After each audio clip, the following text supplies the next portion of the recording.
What you want, when you want it, where you want it. This is The Mesh. What you want, when you want it, where you want it. This is The Mesh. Foot Candle Films. Film news and reviews from two guys who really like movies. This episode is brought to you by the Foot Candle Film Society. For a schedule of upcoming screenings and membership information, visit the Society's website at www.footcandle.org. Hello, everyone, and welcome to Foot Candle Films here on the Mesh.tv podcast network. My name's Alan Jackson. With me at the microphone table, is Chris Fry. Chris, how are you doing?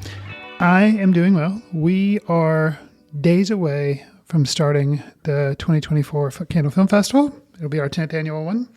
And we are busy. But we did find time. I'm not busy. No, I'm not doing anything. Sure. I'm good. But we did find time to both watch a movie, which I'm looking forward to discussing. Yeah, we did actually squeeze in time to watch a movie, and that's what we'll be reviewing at the top of our show, our episode here. We'll be reviewing the film Rebel Ridge, directed by Mr. Jeremy Saulnier, written by Jeremy Saulnier as well.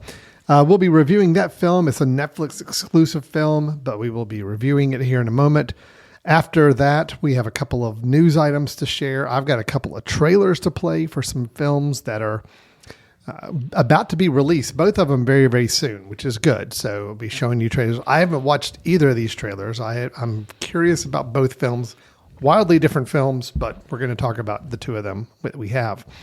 And then, Chris, I believe you do have a recommendation for us that you will be sharing at the end of the episode of a film you think might be worth our time if we're looking for something to do, you know, with all my free time I've got, and I know you do too, over the next couple weeks. I mean, yeah, please load me up with some more films to watch. I need to see something else. So sure, we'll be doing that. Chris and I are with the Foot Candle Film Society and the annual Foot Candle Film Festival.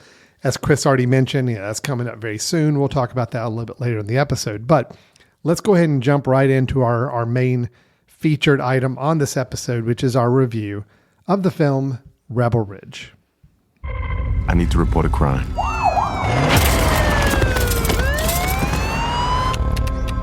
And this was cash? Yes, ma'am. Okay. Can you describe suspect? Big guy must weigh 250. We're gonna hold on to this money. I didn't get his badge number, but his last name's Marston. You're gonna need to leave. Main suspect number 2.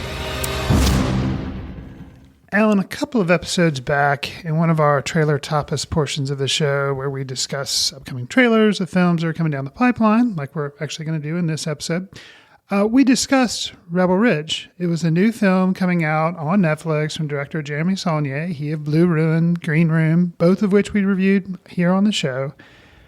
A director releasing a film through Netflix can kind of be a warning sign. Is it not good enough to release in theaters? Is it too controversial? What's the deal? Hold the Dark, Saulnier's previous film prior to Rebel Ridge, was a Netflix film as well, and we actually passed over giving it a review on the show. So, here with Rebel Ridge, when we discussed the trailer, we said it looked pretty standard, boilerplate, kind of thriller-type action film, but with Saulnier, we'd give it the benefit of the doubt and probably check it out. We did. Are you glad you did so? Yeah. And I will say, I mean, just to kind of key off of what you just set up. Yes. On the surface, it's pretty boilerplate. It's pretty standard. It's what the trailer promised, which when I saw the trailer, I'm like, okay, I mean, it probably will be a fine movie, but I'm not terribly excited about it because it doesn't look like there's really anything interesting or new going on.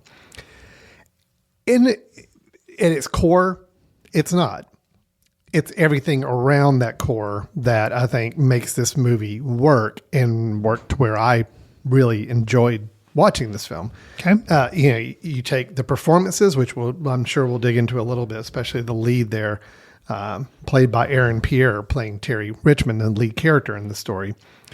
And you take the other performances we've got too, which we can rattle off a little bit, but you add the performances, you add the pacing, you add the really smart use of timing and revealing information about the characters as you need to know it. It just, all the elements worked to where, yes, at the surface, if you were to summarize this story, which I don't even know, did you give a summary of the story? I didn't. Yeah. I didn't. So it's an ex-Marine who's, and this is again, according to the IMDb, quick little one-line synopsis. An ex-Marine grapples his way through a web of small-town corruption when an attempt to post bail for his cousin escalates into a violent standoff with the local police chief. Again, sounds pretty boilerplate.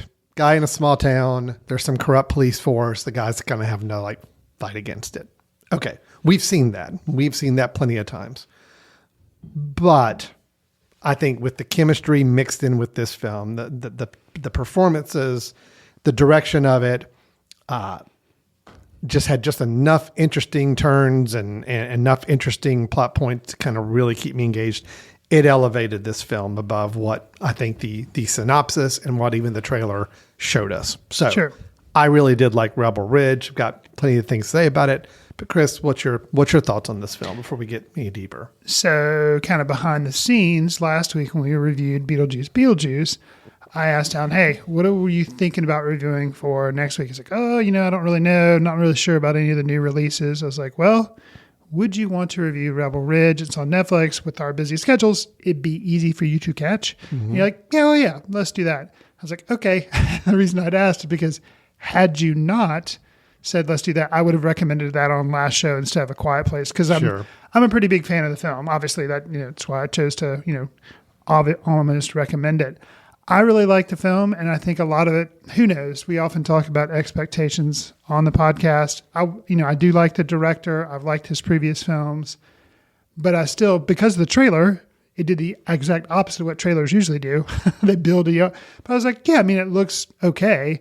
But I guess what the main thing that the trailer didn't, which is hard in a 1.5, 2-minute trailer, didn't give me a sense of the weight of the performances, which it's hard to do that anyway, unless it's an actor that's a known quantity. Like if you see De Niro delivering this really heavy 2-liner, you're like, oh, okay, But here with Aaron Pierre, I wasn't really familiar with him. You could have told me that I'd never seen him before, and I would have believed you. Did a little searching. He was in old Shyamalan's film, which I know the premise of that film, but I've basically forgotten it. Yeah, he was one of the people on the beach that makes you old. Okay. He played the character Mid-Size Sedan. Oh, is that ringing a bell now? He was with that name. He's got to have been a rapper. Yeah. Okay. Yeah, I remember it a little more, but still, that not the type of thing I'm going to really recall him. But he is so central to this film. You see him from the very opening scene. He's there. I don't think he's in every scene, but he's in almost every scene, I would think. And he is so good. Yeah. He just, the way he delivers the lines, the way he carries himself, he does a lot of acting, which we often talk about here on the show, just with his eyes and his intense stare. Yeah. And just, he can be intimidating without raising his voice. Yep. Without, doing, it's just like, yeah, the dude's got it. And some of my favorite, and you talk about somebody who, I've seen him in films. He was in, I don't know what Don Johnson has been in recently. I think he was in the first Knives Out. He was in the first Knives Out. And I saw him and I was like, Don Johnson, interesting to see you again. Never would have thought I would have, I never watched Miami Vice when it was on. So I never really, and he's been in other films, but I never really think of him as somebody to be in films. And man, the scenes between Don Johnson and Aaron Pierre in this film, Don Johnson plays the police chief you mentioned, who's at odds with Pierre's character. Man, those two going back and forth, playing cat and mouse. And there again, Johnson, for the most part too, you can tell, okay, you kind of know who this guy is. You're like, okay, he's the corrupt small town chief. What is he got? But the way he is nice, but also has menace at first. And then you're just like, okay. And the way they spar back and forth, you're like, okay, cat and mouse with each other. Just dialogue's really well done. I guess not surprised. As you mentioned, this was written by Jeremy Saulnier. Yeah. So yeah. I will echo your thoughts on those two performances and their interplay, which we only have a couple of scenes where they're together, but man, are they good. They are really good. There's the one kind of initial confrontation between the two, but then there's also, I just thought a really interesting scene not going to spoil the details of it, but just there's a little bit of an action that the police chief takes, the Don Johnson character takes, that I did not expect.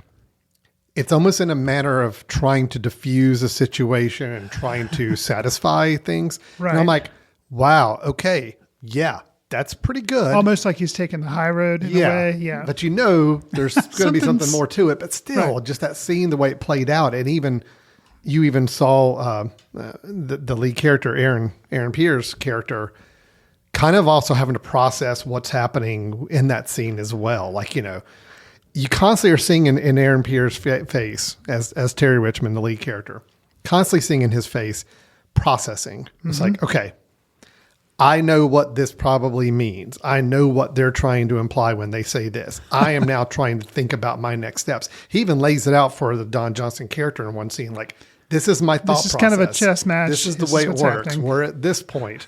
We've already escalated to here. We've got this last stage to go through. I mean, it's so good. So, And in a way, you would think like, oh, well, that's making it even that kind of like routine and boring for the audience because it's like, here's what's happening. And you're like, and you would think that would just kind of bore you, but no, the way it's written, the way it's delivered, the way it's acted, it's just like the tension just keeps building. And it's kind of a slow burn at first. You're like, okay, this is what I thought was going to be from the trailer. And then it just kind of keeps kind of changing a little bit. Well, it definitely kind of escalates as things go on. And, I think the premise itself, I mean, as we meet Terry Richmond, he's enigmatic. God, I have a hard time saying that. Enigmatic?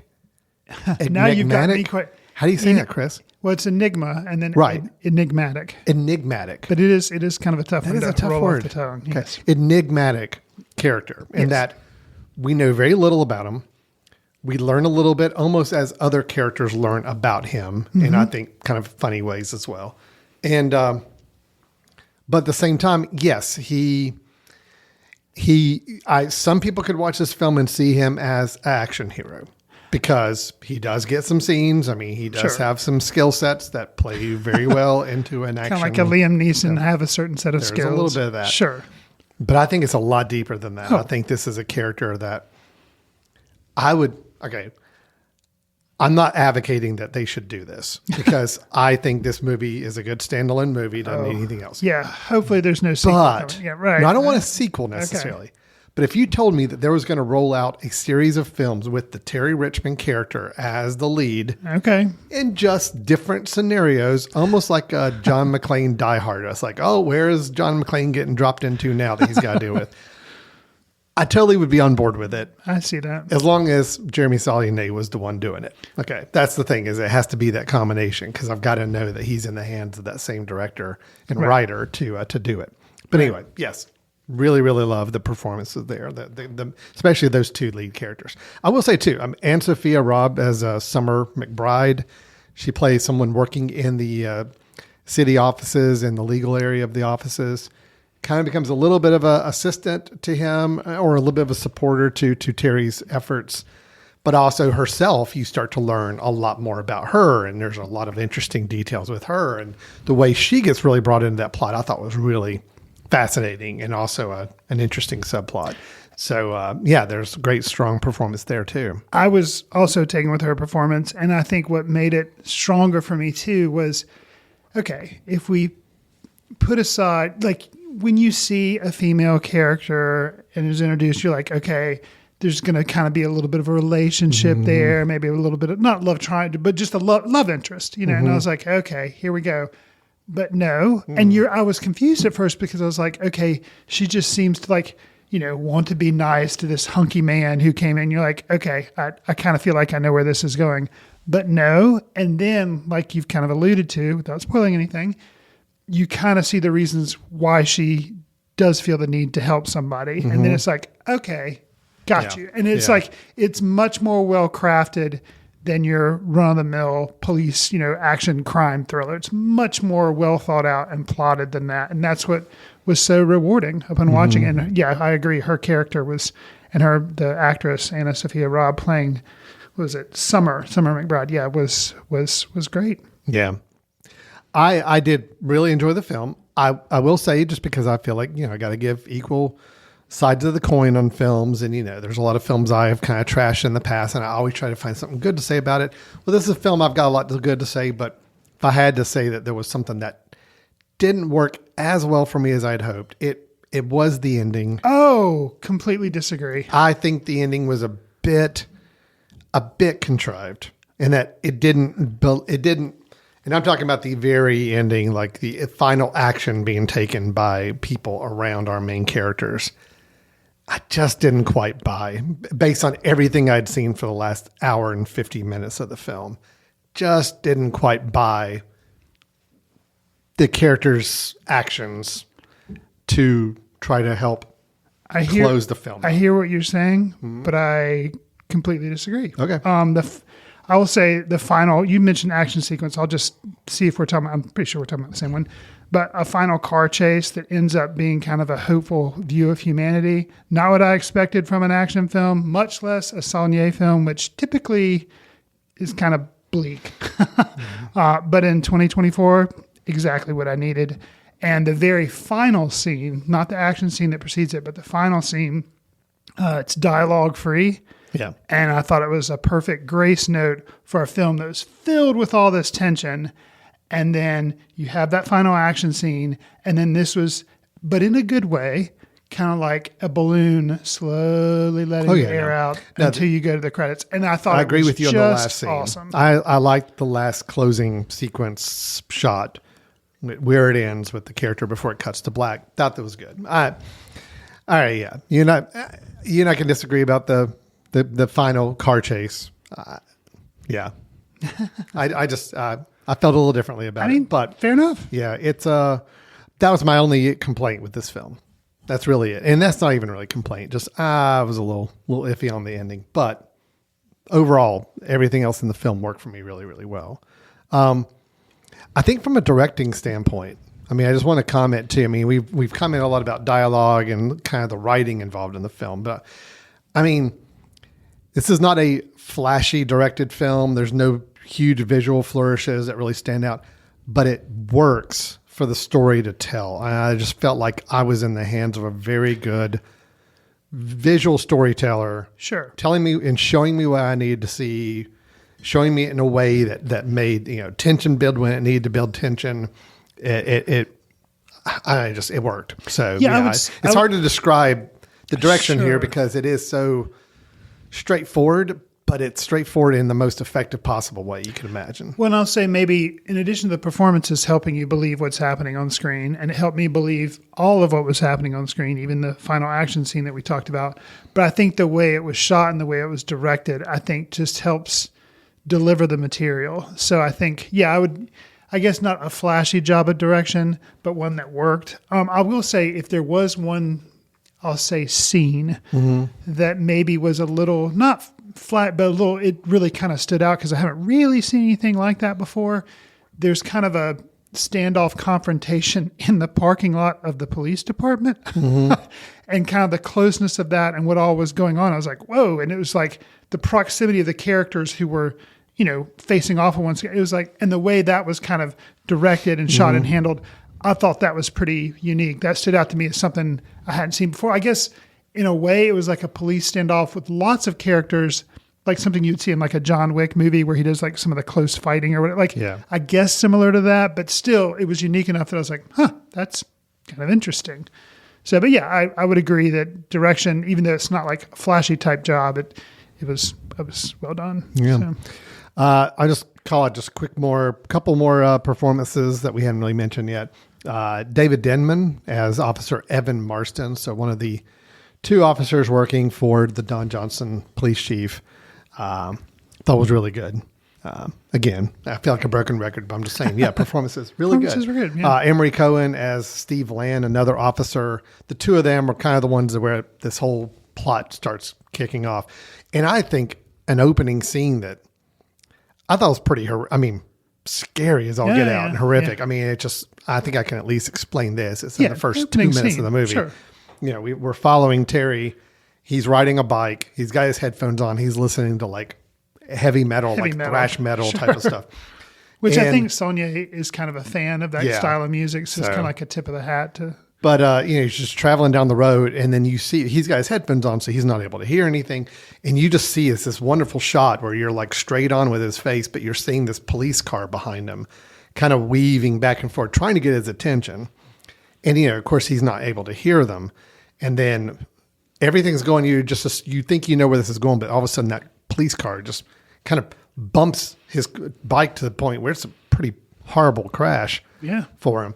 And it's like right away, it's like, okay, now we've ratcheted up the energy here. This is not going to be a good story, unfortunately. We can tell. Right. So right away off the bat, I think the film had me with that scene and those performances, David Denman and Emery Cohen as the two police officers, playing a little bit into some stereotypes, but at least I think in one of them, there's enough of a development that was interesting. Maybe not as much in the other. The other one, I think, kind of stayed a little true to what you kind of expect his character to be. But overall, they were effective. They worked fine. Yeah. Praise the film, praise the direction, praise a lot of the acting. And I will say, Mufasa, the Lion King, being directed by Barry Jenkins. Yeah, he's the voice. Other than the fact that Barry Jenkins was like, yeah, I don't really want to see this. But then I learned Aaron Pierre is going to be the voice of Mufasa in that film. So live action Lion King film. So I'm like, well, okay, that gets me a little more excited. More interested. I should say excited. Barry Jenkins already had me interesting, and now Aaron Pierre is the voice of Mufasa, which again, that voice, his presence in general. I mean, it's almost a. We just had the passing of James Earl Jones just in the last couple weeks here, so his presence and voice almost gives a little bit of that feel too as he's going through the film. Anyway, Right. Not to necessarily draw comparisons, but I think there's enough similarity. I think him already being selected as Mufasa's voice, Right. and James Earl Jones hadn't even passed away, tells you something that all right, we see something in this Yes, voice. We get absolutely. it. So yeah, he's great. He is so good in this movie. I'm a big fan. I'm excited to see what he gets into next. Jeremy Saulnier's films, I've appreciated and enjoyed. Can't say I've ever loved them. I was not as big a fan of Blue Ruin. I think when we talked about I it, was a huge fan. You were a huge fan. I admired it, but it didn't really work for me on the same level. And I thought Green Room was kind of the same way. I did appreciate it and liked what was happening there, but it's not a film I care to revisit or had any interest in really seeing again. And like you said, I didn't even see his third film. So, Sure. But this one has got me. This one's got me back on track. It's like, all right, I'm kind of on board. Show me what you got next. Let's see what you're doing. So that's good. It's very, very good. Without going back and doing, which at one point on Letterboxd, I kept a running list of all the Netflix original movies that I'd seen. And unfortunately, I think that one, I haven't really kept that one up. But just thinking back of the Netflix original films, I would say this is probably my favorite. I mean, it's a really good film. Obviously I'm really high on it, but I think it may be my favorite Netflix film. I'm not completely positive on that. But if I think of it, not that there haven't been other good Netflix films, but overall as a complete package, I think it's probably my favorite Netflix original. Yeah, I could see that. I mean, it's definitely top tier Netflix original film right now for sure. So. Which I don't think I was expecting because, he'd already had one film on there before. And so I was like, well, let's see. But yeah, pleasantly surprised. It was great. It's good. Taking what seemed to be a very simple story, simple concept for a film, a simple premise, with, a trailer that really tried to accentuate more of this is a guy who's just going to get revenge, on people. That's really what it seemed like. Right. I was just really happy to see it was a little more than that. And even if it was just a guy getting revenge on some small town bigoted cops, it was done really well. So if that's all it was, done really well. I'm happy with that too. So anyway. Were you surprised to see James Cromwell pop up? Yeah, I was. Me too. I mean, there was a scene where we see the judge that he plays in the background, and I'm like, that kind of looks like James Cromwell, but I'm sure it's probably not. That's not him. And then sure enough, we see him up close. I'm like, oh, yeah, it actually is. And and he was good. He was good too. So again, that whole subplot with Summer. I thought was really just fascinating. I'm thinking through the mechanics of how that all was working and what that meant. I'm like, oh yeah, that's good. That's a good little character subplot there for sure. So, and he played a pivotal role in that. He did. So, Yeah. All right. Well, that is Rebel Ridge. As we said, it's a Netflix exclusive, which means if you have Netflix, it is available to you right now. You could say for free. I know you're paying your Netflix membership, but if you kind of already invested that and said that's a sunk cost, then this is technically a free film you can watch at your own leisure. And we do both highly recommend it. It came out September 6th. I think it is trending very popular on Netflix. At least, it is, especially, I think it is trending well on Netflix, and critics, seems like through Letterboxd, just seem like to be really favorable on it. Yeah. So, yeah. I'll tell you, the fact that I was able to go to Netflix and actually find the movie pretty easily tells me that it must be doing pretty well, because, normally it's like a chore just to find a certain film, even a new film that they release Sure. on their website or on their main menu screen. Yeah, think of how hard it was to find the Wes Anderson shorts. Oh They my gosh, they were just those are spread out horrible. everywhere, and one even got an Academy Award, but still, it was just ridiculous. Yeah. Rebel Ridge, I think, was showing up as the number 2 streaming film on their network. So hopefully that's a good sign. Hopefully it's doing really well for them. So, all right. Well, that is Rebel Ridge. We both strongly encourage you check it out and have a good time with it. All right, Chris, let's take a quick break. And when we come back, I've got 2 news items along with trailers for those news items to share. And then we'll go into your recommendation at the end of the episode. So stay tuned. We'll be right back with Foot Candle Films in just a moment. This podcast is sponsored by Jackson Creative, a custom communication agency located in downtown Hickory, North Carolina, specializing in online content creation. To learn more, visit thejacksoncreative.com. Jackson Creative, we tell your story. Welcome back to Foot Candle Film here on the Mesh.tv podcast network. We had our review of Rebel Ridge at the top of the show. Both very enthusiastic, very positive on that film. Definitely encourage you to check it out.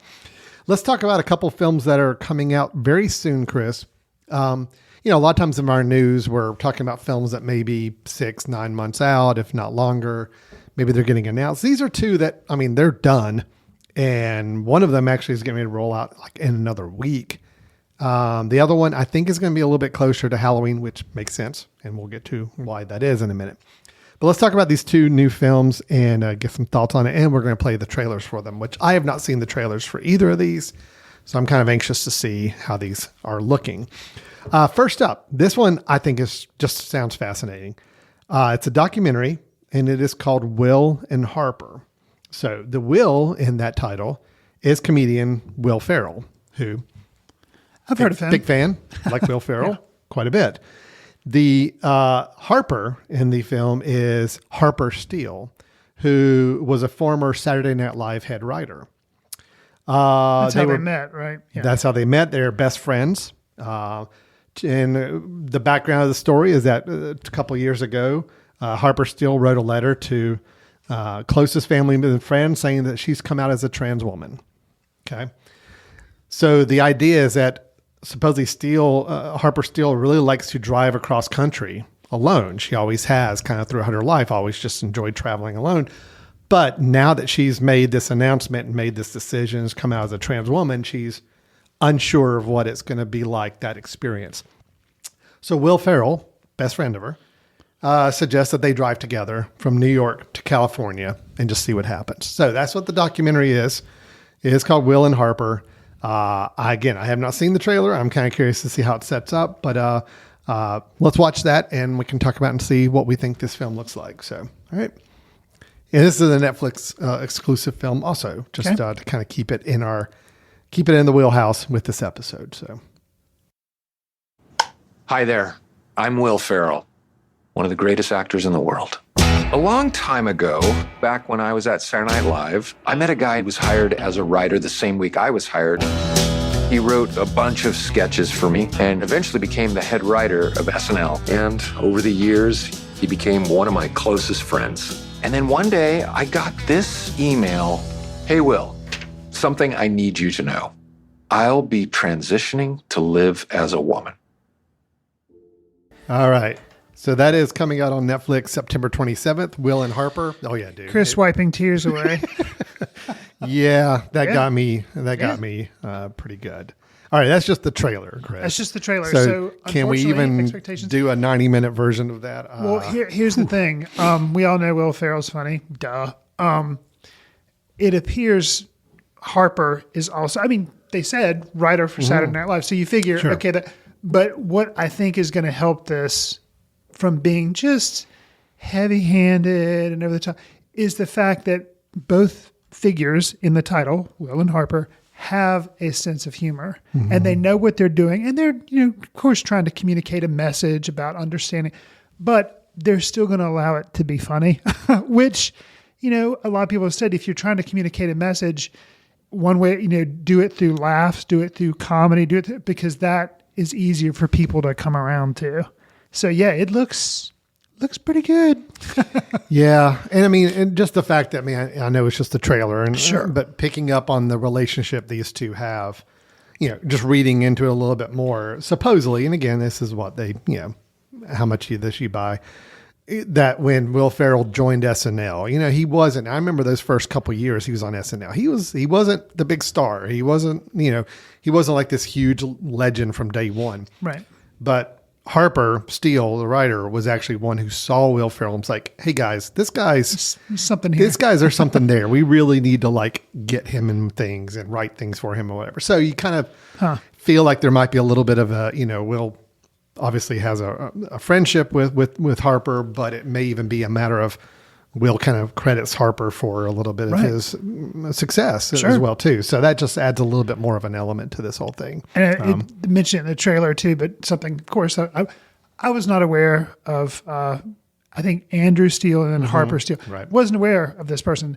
But Will kind of mentions there in the trailer, they both started at the same time. Like, that's fascinating. Yeah. So then how they were able to help one another. Yeah, it's just, I'm looking forward to it. When is September 27th? September 27th. Okay. Coming out on Netflix. And I'm on board. I'm very excited to see this. Here's some hyperbole and hype.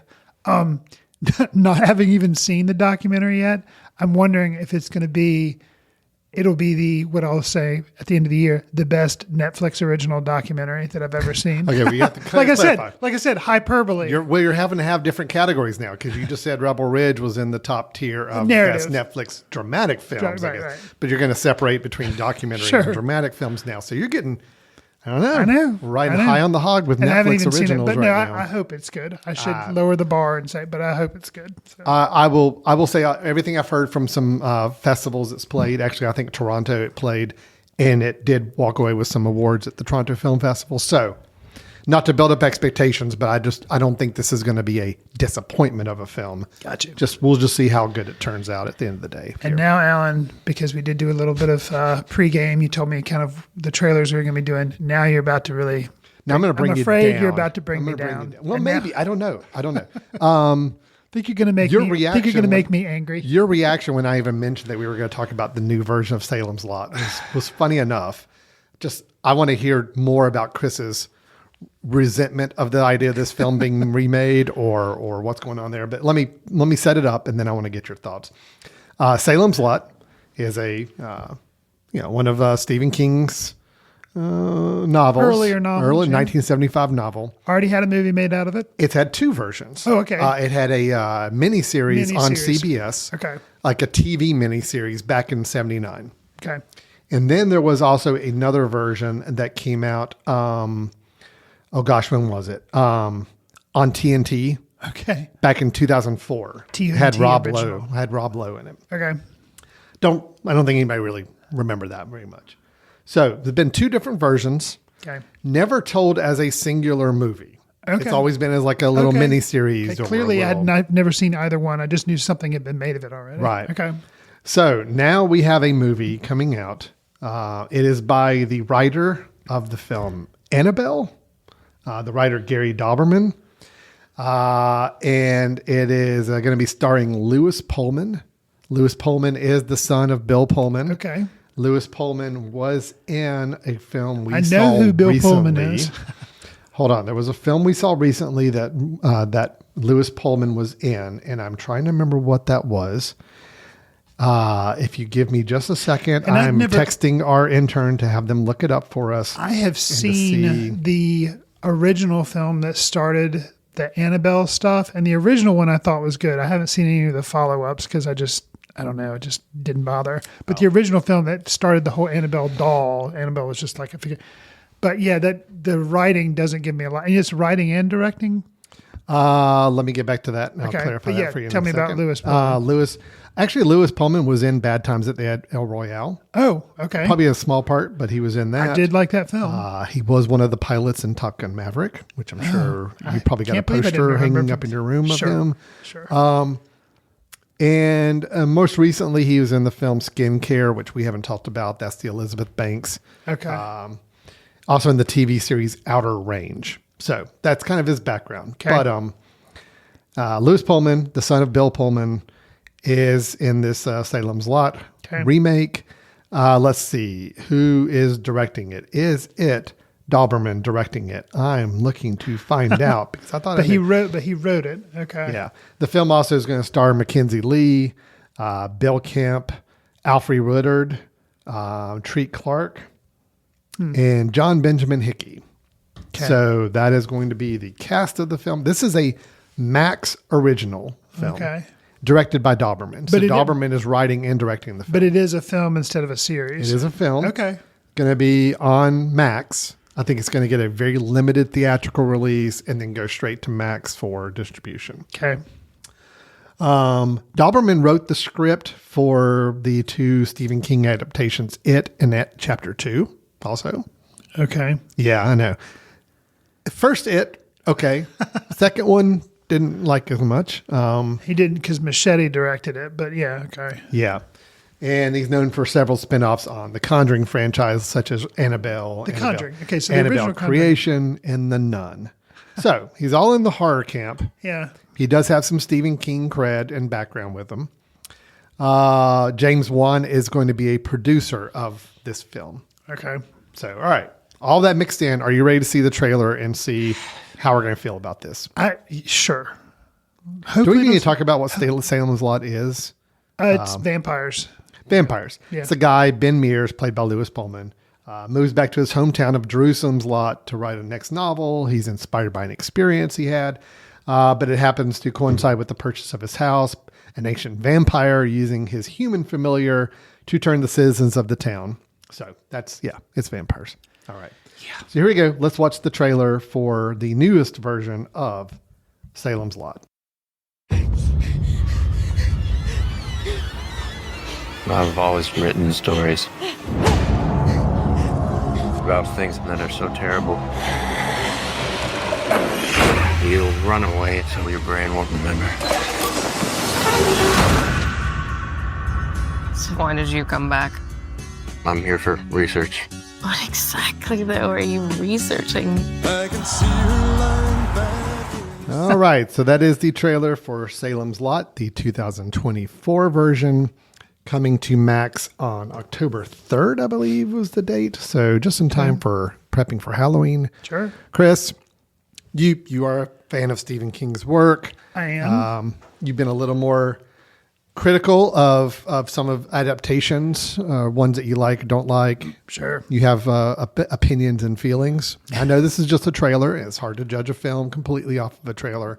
But from what you see, is there anything here of interest to you? Well, I am conflicted. I think I've read Salem's Lot. I can't remember. I know I've never seen either one of the previous miniseries, but I don't remember. And it said based on Stephen King's novel. So, they may have tweaked things, which is fine. The point is to make a good movie, not to be, religiously devoted to the book. You got to make a good movie. At first, with the trailer, I was a little intrigued. I didn't remember the fact of a guy being a writer. So in a way you could read in, it's a little bit of, obviously they're not vampires, but Stephen King kind of like reminiscing about the early days of him trying to write, which were very much a struggle for him. So that kind of had me interested in the way they set that up in the trailer. I was like, okay. But then I got a little worried because Alan, you had actually mentioned that he had written some of the scripts for the It movie that came out in two parts. And then this seemingly became a little bit of It with vampires because there's kind of a cast of people. And there again, I think he is friends with people that do have unfortunate things happen to them in the book, but just the way it was shot here and the way it looks, it was like, yeah, this, to me, it ended up coming across as just It with vampires. That was exactly what I was going to say. Which I'm a little disappointed in. But I tell you what, I do have access to Max. I usually try during the month of October to watch some horror movies just because, it's spooky season, I think it's called. So will I give this one a shot? Probably, but I am leery to say the least. I'm looking forward to it, but I agree with you that I did feel like it's the it-ification of this story. I mean, which I could be wrong. Write in and tell me. Sure. And I mean, wrong. again, the trailer is cut to really kind of play up. It does have a lot of those feelings. It's like, all right, small town. There's like a kid character. There's older people flashbacks to right. So, but still could be okay though. It could be. I mean, we don't know. We'll have to wait and see. But like, I like a good vampire movie. I'm kind of on board with it. It is coming out in October, which for whatever reason, I don't know why studios have such a hard time trying to release good horror movies in October. It's like they always come out in those random times. Like this is the perfect film to come out in early October. So you kind of get it out there and get people seeing it by the time Halloween rolls around. Right. So we'll see. Hopes are there, but I'm not also building up high expectations either. So we will certainly see what ends up with that. Fair enough. That is Salem's Lot, October 3rd, coming out on Max. Again, getting a little bit of a theatrical distribution, but I only understand it to be just a few cities just to say they were in a theater and then it's on Max. So. All right, Chris. Well, that is the two films I wanted to kind of preview and talk about, both coming out in the next really 3 weeks here, 2 to 3 weeks, which is good. I like when movies come out quickly that we learn about, not having to wait months for them. But if we want to go backwards in time, though, and look at a film that's been out for a while and get a recommendation from you of something that we ought to check out, that's what we're going to wrap up the show with. So, Chris, what film do you have to recommend for us today that you think is worth our time going to revisit or checking out for the first time? Well, in the interest of not adding something to Alan's queue, I'm going to recommend something that I know he's already seen. Oh, thank you. He may want to check out again at some point, but he's already seen it, so there's no pressure to add it to his watch list on Letterboxd. Yeah. So we'll play a little bit of a game with the listeners to see if they can guess before I give the title. Line of dialogue from the film, which actually I'd heard before, but upon rewatch this time, I was like, man, such a good line of dialogue. So here's the line of dialogue. It must be tough living your life according to a couple of scraps of paper. You mix your laundry list with your grocery list, and you end up eating your underwear for breakfast. So it's a line delivered by Carrie Ann Moss to one Guy Pearce. The movie I'm talking about is Memento, writer and director Christopher Nolan. I couldn't believe, looking back, I just revisited the film recently. Couldn't believe when I checked the list that I've never recommended it for the show. It's a great film. It came out in 2000. So the film is 24, going to be soon, 25 years old. Hard for me to imagine. It is available I saw it on Hoopla through my local library service, but it's also on Peacock, it's on Roku, and of course you can rent it any number of places online. But I just really like this film. This was kind of my first, even though this was not Christopher Nolan's first film, that would be The Following. This was his follow-up, Memento, and I think it was a lot of people's first exposure to Christopher Nolan before the Batman films. But it's the story of Leonard Shelby. He's trying to track down the man who raped and murdered his wife. And, he has difficulty locating the wife's killer. And you're like, okay, kind of like Rebel Ridge. This sounds like a revenge type thriller. What's the deal? Well, if you've seen the film, you know the whole deal. The title of the film lets you know, Memento. It is told kind of in reverse and also going forward at the same time.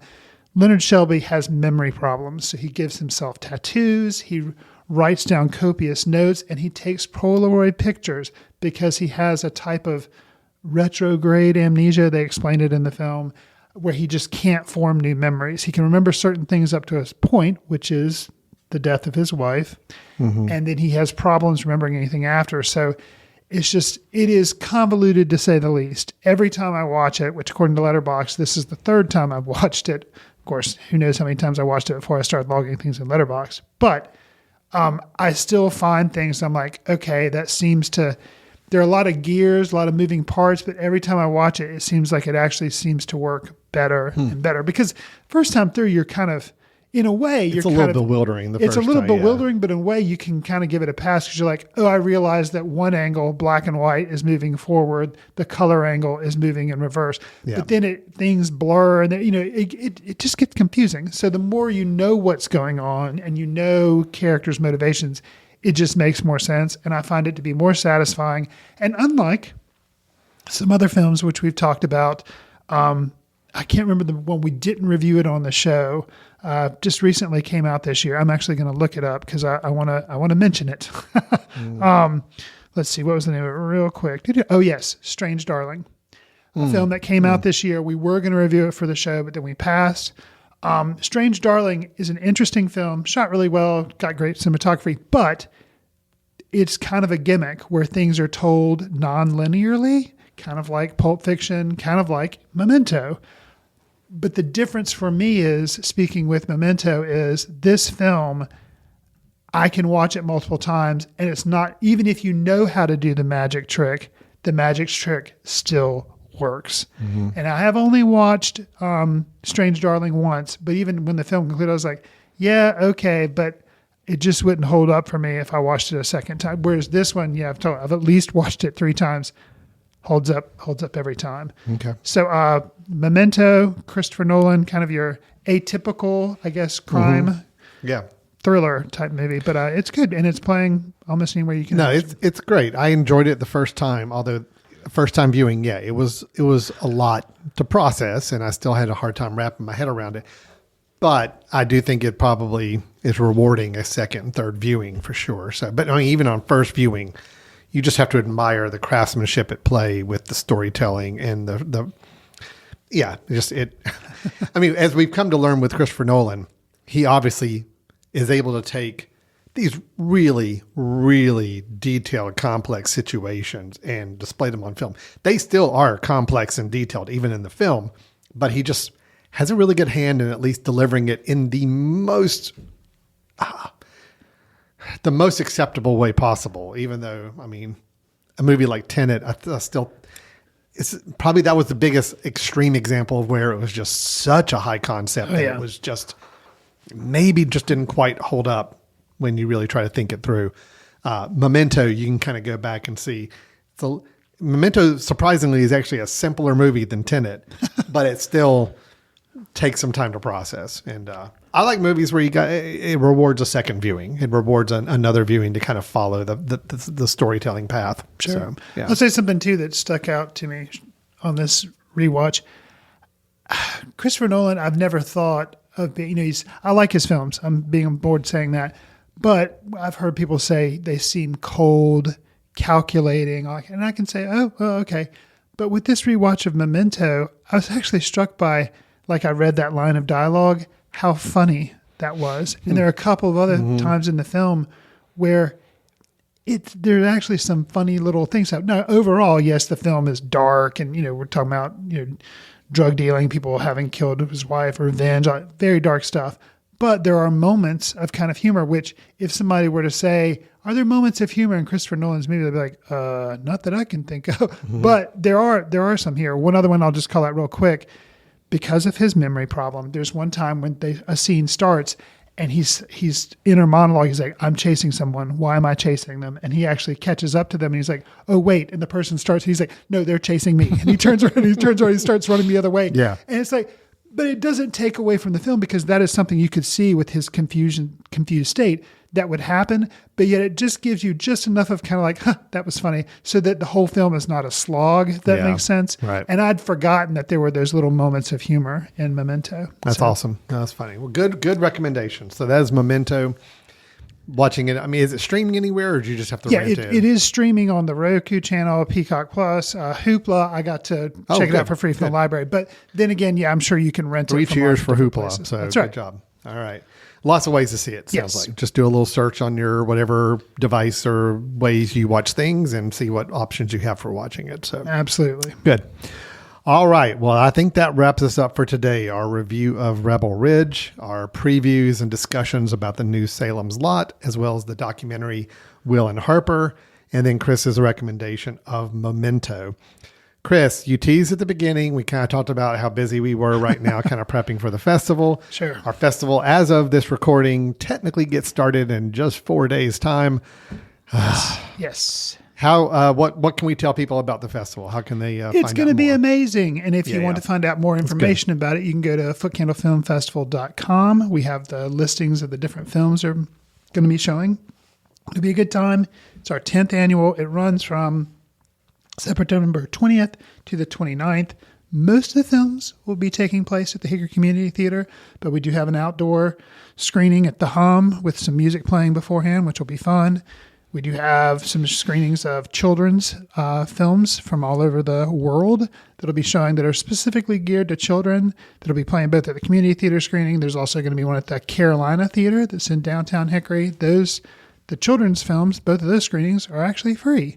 So as well as tons of other events, like I said, check it out online, footcandlefilmfestival.com. Yeah. So, and even though we technically start the festival on the 20th, I mean, we have a public event on the 21st. I don't know when this episode comes out. It might be kind of close to that, but we do have a concert in an outdoor screening of the film American Graffiti going on in downtown Hickory on the 21st at a facility called the Hum here in town. So excited with that. And then we have a little bit of a break, and then we kind of pick back up with the festival on Wednesday, the 25th through the 29th. So that's kind of the meat and potatoes of the festival, 25th through the 29th. So if you're hearing this episode and you hear, oh, it's already past the 20th, I'm missing the festival. No, you're okay. Come on and join us on the 25th through the 29th, any of those days. Schedule is available online, and you can come for an individual film or get a pass and come join us for the whole shebang. So that'd be great. Quick trivia. Doesn't matter. And at this point, probably too late to get a team together. The reason you're like, why does it start? If your first event's on the 21st, why does it start on the 20th? Excellent question. This is a very good question, Chris. We have a film lab, and you're wondering, what is that? That's where teams can get together, make a film over a 60-hour period, submit it, and then you compete against the other teams. We announce the winner on Wednesday, that event that's held over at we show the films on Wednesday. I'm sorry. We announce the winner on the 29th at our closing awards ceremony. Of course. Yeah. So too late to probably make a team this year, but you're like, hey, that sounds cool. Maybe that's a way you can participate in the film festival next year if you would like. I will say this. If you're listening to this episode by Thursday night, there you go, September 19th, and you are so inclined that you can pull together a team of people to make a short film between 5 and 10 minutes long that can be shown at our festival the following week. You have 60 hours to make it starting Friday night, the 20th. If you're hearing it by the 19th, go to our website, fill out the form. We'll get you in. I mean, it's we have some teams already set up and ready to go, but we can squeeze in another team or so at the last minute. Sure. All good. We're flexible. We're nimble, Chris. We can do this. Gotcha. All right. Lots going on with the festival. Yes. It's going to be great. It's our 10th anniversary. Happy birthday to us. And we hope to see you all there. Yes. So with that, we're going to wrap up the show. Chris, if anybody wants to contact us about anything related to the show itself, the review we gave, maybe they want to champion how awesome Salem's Lot's going to be and they want us to build up our enthusiasm for it, whatever it may be, I'll go ahead and spoil it. You can contact us at, what do we do? info@footcandle.org? Yes. Yep. And the website's footcandle.org. And you can go there and contact us or send us an email and just let us know your thoughts. We're happy to hear from you. Okay. I think we're done. Wrapped up. Thanks so much for everybody. And we'll talk to you next time. See you in the ticket line. Watch films in the company of like-minded people in the dark.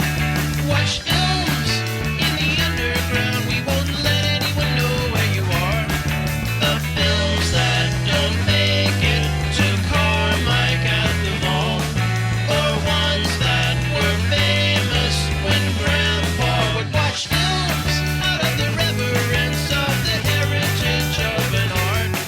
Watch films through the courtesy of Foot Candle Film Society. Special thanks to Carpal Tuller for the show theme music. For more about Carpal Tuller, visit www.carpaltuller.com. You've been listening to The Mesh, an online media network of shows and programs ranging from business to arts, sports to entertainment, music to community.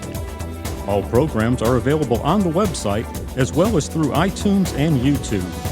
Check us out online at themesh.tv. Discover other network shows and give us feedback on what you just heard.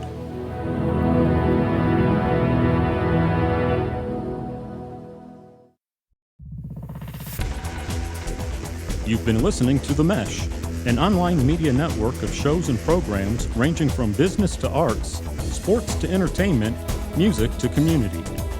All programs are available on the website as well as through iTunes and YouTube. Check us out online at themesh.tv. Discover other network shows and give us feedback on what you just heard.